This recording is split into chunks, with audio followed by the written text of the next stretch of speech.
Yo, Tony D back at it. Had a fantastic day. Gotta have that tape.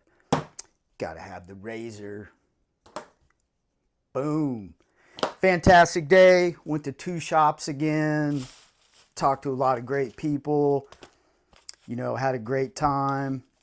As you can see, a little Absolute Batman 22. Totally digging that series. And shout out to my comic shop. They actually sent me a wrong book that I ordered, but they made it right. They're sending me the correct book, and they just said, go ahead and keep this one. I thought, man, that's pretty cool, So shout out to them. Nothing but goods going on, you know what I'm saying? So let's start this off. Dude, I love local shops too. Totally love it. So, man, there's all kinds of good stuff going on. It's a great time to be a comic book fan. I really believe that. We have I picked up an Avengers Armageddon. I totally dig this. I love where they're going with Colton.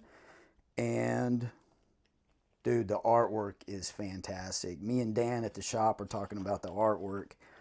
And there's one, I'll give you a niblet on the artwork. There's an action scene. Oh, right here. Check this out. Look at that. Someone's getting punched through a building, and then you have the compression right there. I mean, there's so much to be said about some panels. This one's totally cool. Love what they're doing. Love the whole dynamic of Colton, where he is he has PTSD. He's a soldier that was done wrong in the military, and he's very conflicted emotionally, and that gives you a lot of layering, and you can really go deep, and it makes the storytelling dynamic to me. So now it gets me thinking. That's what I mean by that, is I can tell a book is good for me when it makes me think about other things. It creeps into that critical thinking side of yourself. I totally enjoy it. Absolute Green Arrow. I totally enjoy this series as well. If DC keeps expanding this universe, man, I'm going to run out of money. But love this cover. Look at the dollar bill with the blood. Says it all, right? There's some reveals in this bad boy. I won't spoil it here, but check it out. Absolute Green Arrow is an unexpected gem for me, and that's what makes everything fun. This right here, this is kind of, I started on this series when, let me look at my Nightwing stuff. New creative team came out. Yeah, Waters. Yeah, that's why I totally jumped on it. But I stopped after 137. Now, the reason why I stopped, man, is I was spending so much money. But I wanted to get back into it because the writing was very deep in 136. So, got 137. Picked up 138. The Force. So there's like some mystical stuff going on in this. I totally love this cover. Now I don't have 39. I got to get it, but totally dig. Just a fist. You know what I'm saying? The dive. So I'm going to go ahead and finish this series. Sometimes I kind of screw myself over, like when I'm buying so many books. There's so many titles that I could just X out, and follow my heart, follow what really truly is entertaining to me. I've talked about that on the channel before. Just trying to find that randomness, find that kid again, where things were random, and the things that I got, like I truly liked to read and enjoyed it. If I could disconnect, and it's kind of weird sounding coming from someone with a channel, but if I could disconnect somewhat from social media, the internet, and keep other opinions and ideas, it's kind of weird, I get it, but like kind of isolate my mind a little bit, where I'm doing everything for me as far as like my decision making. I know I don't know, it's kind of deep, it's kind of, you know, but it is what it is, right? However, I do like it when a person verbally turns something on to me. So now I'm contradicting myself. I've had people on the channel recommend things. Big Elbow Man, shout out to him. Shout out to Cyberman. So I'm getting recommendations from, you know, social media, which is great too. So there's like a balancing act that I'm kind of playing right now in my life, where I want to find that randomness, that love that was truly there, where I would pick something out and nobody's opinion mattered at all. It was just me. You know, we're too bombarded, I think, with a lot of stuff like that. But Matt, shout out to him, speedingbullets.com, or Speeding Bullet, the shop. He's getting me in the Hellblazer. He is perfect. He's a perfect shop owner, man. He knows me. He spent time with me. He talks to me. He listens to me when I'm telling him stuff that I'm into. Like sometimes I'll go in there and I probably bombard them with information. When I first go in there, man, I'm rattling it off. What am I into now? What did I read? You know, what's going on? You know, what's the flavor? What's the niblets? But he's got me into Hellblazer. And we were talking about Simon Spurrier, me and Dan at the shop. And Spurrier, I dig his stuff. He comes up with some really intricate science-y stuff that he did with the Flash that I was totally into. Now, I did feel like he kind of lost it there towards the end, but I was digging it. So I'm going to, it just kind of worked out, man. Hellblazer, Matt's recommendation, and then just talking about Spurrier. That's kind of how I ended up on this, you know. Totally dig the cover. Got that black label. So I'll keep it up. Totally dig it. Yeah, like I said, Matt, you know, he's a great shop owner. His family is, Dan is. They take the time. They'll listen to you, and they will, you know, I guess they're like the human algorithm. That's kind of weird, isn't it? Where, you know, they listen and they, instead of a machine following my clicks and what I'm looking at, they're listening to me verbally. Getting deep, folks, getting deep. I'll save this bad boy for last. Went to New World Comics, another great shop here in Oklahoma. And I am in love with Department of Truth. So I picked up an issue there. Number 10. So I'm in this mode with Department. Oh, I just totally love this artwork. I'm in this mode where I want the whole run, right? And I want the comics. The trades are cool, but I still want the comics. And if you know, you know, right? You know, some people are like that. So they had more, but I don't want to like buy all of them at once. You know, I'm just kind of piecemealing. This one right here, 10. My comic shop had this one listed at like $8. I got it for $4 at New World. So your local guys will hook you up. You know what I'm saying? So I'll totally read that. So then right after that, it's funny how this is falling in order. I went into weird mode. I was like, I want weird stuff. That's kind of what I like to lean into. And I love my Judge Dredd. So, you know, $3 a copy. I got a whole run, Fall from Grace. And the cover's really, I don't know if that's Simon Bisley, or let's check it out. Open this bad boy. So that's what I'm saying, man. $3, you can't beat it. Plus, I love Judge Dredd. Yeah, I like this. Kind of reminds me of Walt Simonson. Oh, John Byrne. There you go, man. Big time person in the game. Tommy Lee Edwards and Gary Martin. 2 artists. How does that work? I've always wondered how 2 artists. Yeah, dude. I totally dig this. This like chunky style. Like a dark outline. This is really cool. Giving y'all the niblets. Dude. No. Can't do that. Shout out to Russ Alexander. He really, man, he hates this movie. Yeah. Should have never showed his face. There were parts of, see, that's where Russ gets mad at me. There were parts that I liked, like the robot. I thought that was cool. I thought the Cannibals in the Wasteland. I'm totally losing the name of that family, but Mean Machine.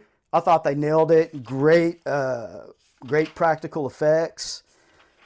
Totally enjoyed that part of it. So, there's, I'm not saying Russ is like this, but there's some people like, they won't like something in totality. Like, it just doesn't matter. It sucks. The whole thing sucks. Me, like, I can find little things that I enjoy and like.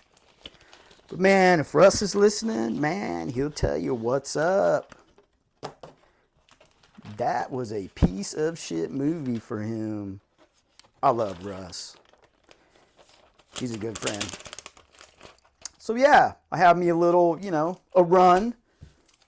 I'm kind of into that, Sometimes I see a cover and I'll just buy it. But now I'm kind of in the, I'll just get the run. But see, like New World and Speeding Bullets make that more possible for me to get a whole run because, dude, it can cost a lot of money. But yeah, I dig it. Totally dig this cover. It can't be. I'm looking for who.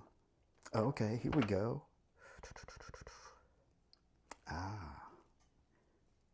If you know anything about that artist, hit me up in the section there. Let me know. I like it. I totally love this style. I hate comparing artists, but it kind of has a Magnolia flavor. But I can get into the dark outlines. Sometimes I want a comic book style thing. Realism. I can go both ways. Like Lee Bermejo.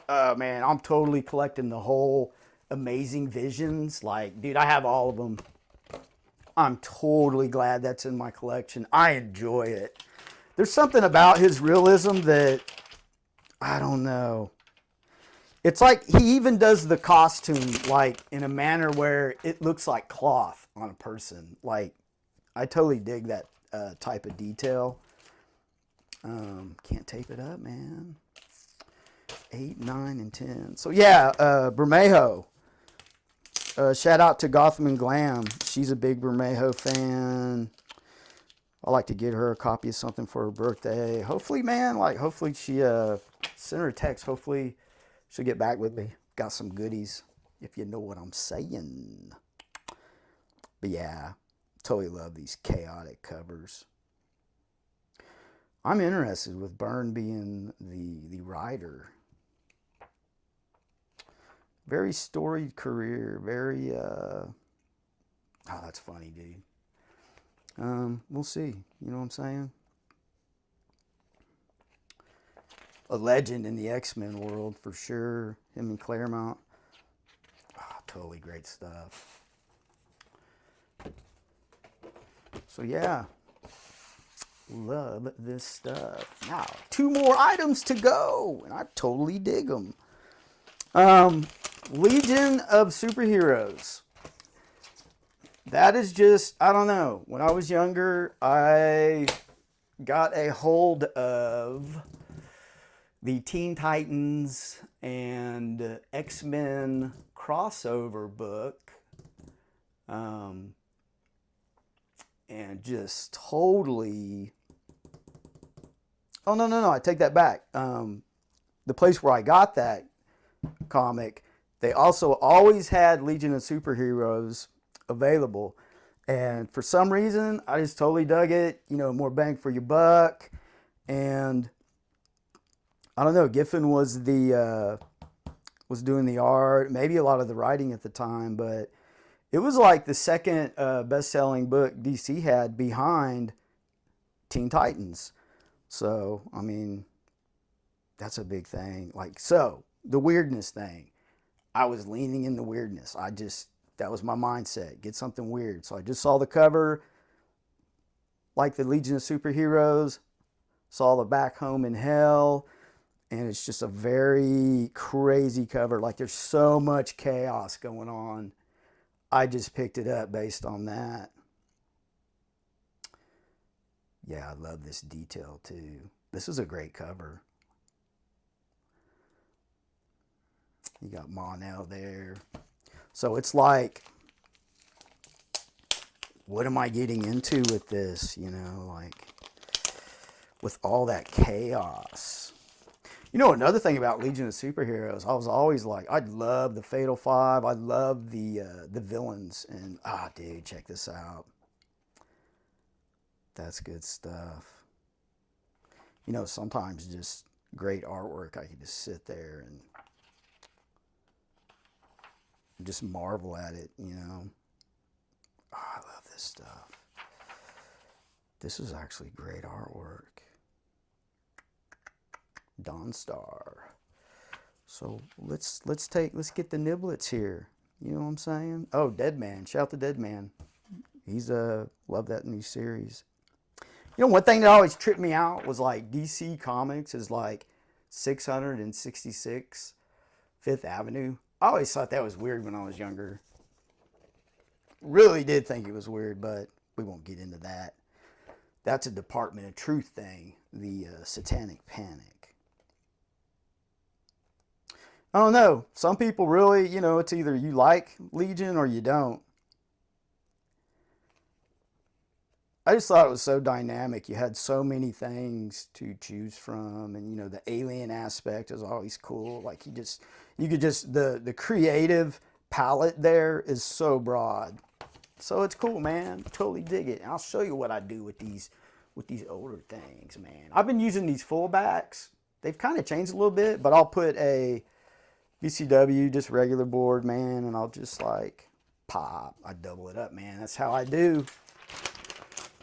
You know, if anybody ever gets a hold of my collection, like when I'm gone, dude, they're gonna luck out. It's gonna be, they're gonna be like, oh wow, someone took care of their stuff. I used to not be that way. I used to buy them and stack them up. Didn't even think about it one bit.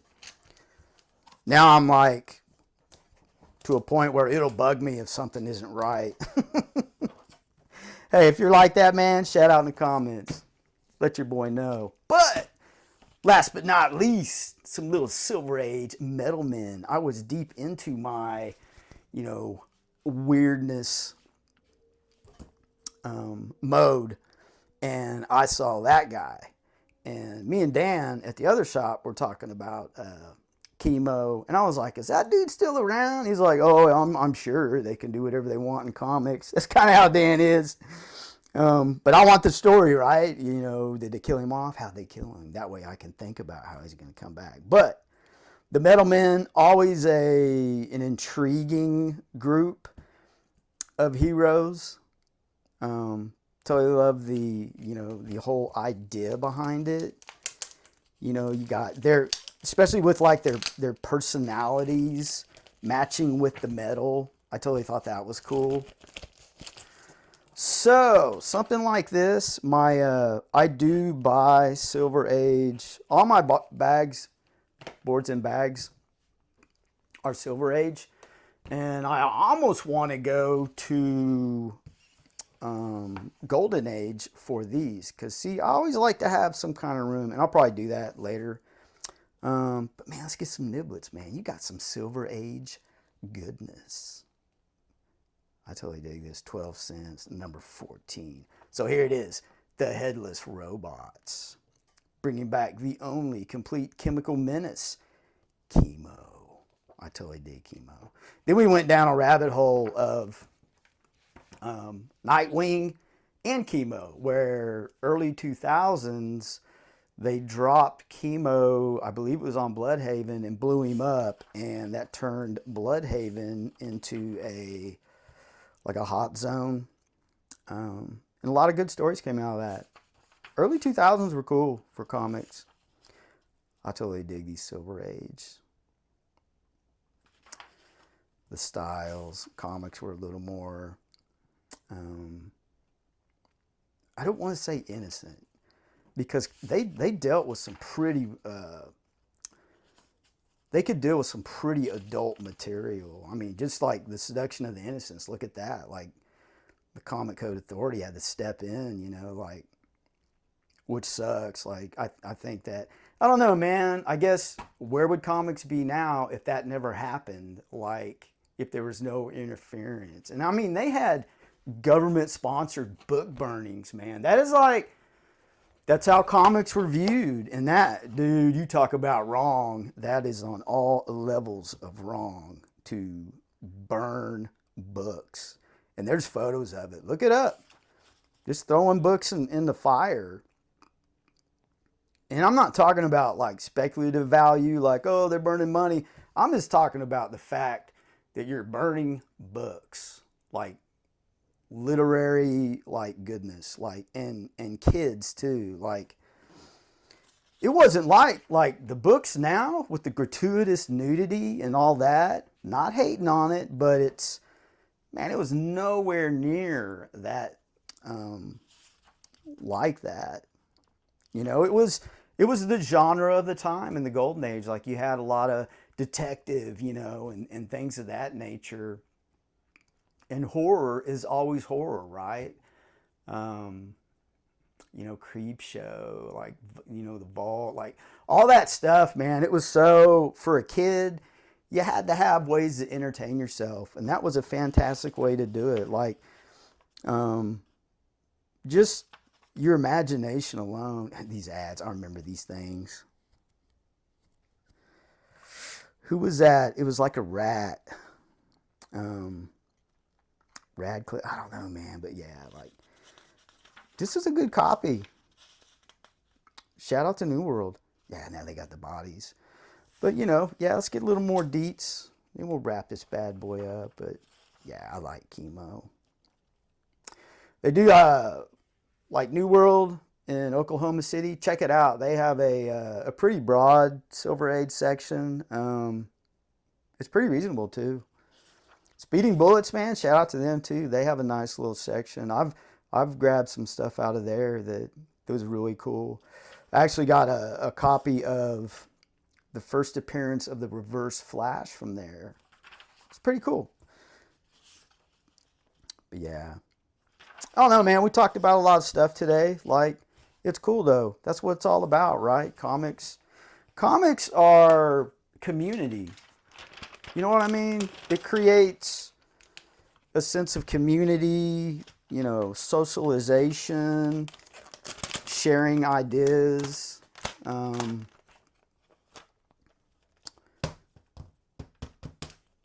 You know, it helps develop bonds, you know, even a friendship. See, I don't like that, man. I need a border. So I'll probably buy some Golden Age stuff. But, I mean, that's just how it goes, right?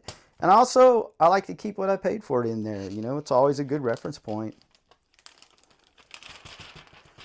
I don't know, you know, be a responsible collector. You know what I'm saying? Like, always, like, a piece of advice I would give a new collector is stay on top of your organization, because I got myself into a pickle where it had to be like 8,000 books that were like unorganized, bagged like garbage. I just didn't know enough, you know, about archival stuff. Like I said, I would just stack books. But yeah, man, keep track of your books. Bag and board them as you go, you know. Poly bags get a bad rap. Use poly if you can't afford Mylar. You know, just bag and board them and take care of them. And like when you save them or when you store them like that. This is a huge piece of advice I got, and I just followed it. So if you alternate, you run the risk of when you have them all one way, like where the bind, you know, where the spine is at, you end up with, over time, you'll end up with this uneven like that. So yeah, if I was to go back in time, I would have told myself to at least do this, like do the alternate. So there you go, man. Little tip. Hopefully that helps someone out. But man, laid a lot of stuff on you guys, man. Totally missed you guys. I was out for a while, but love your books. Get it.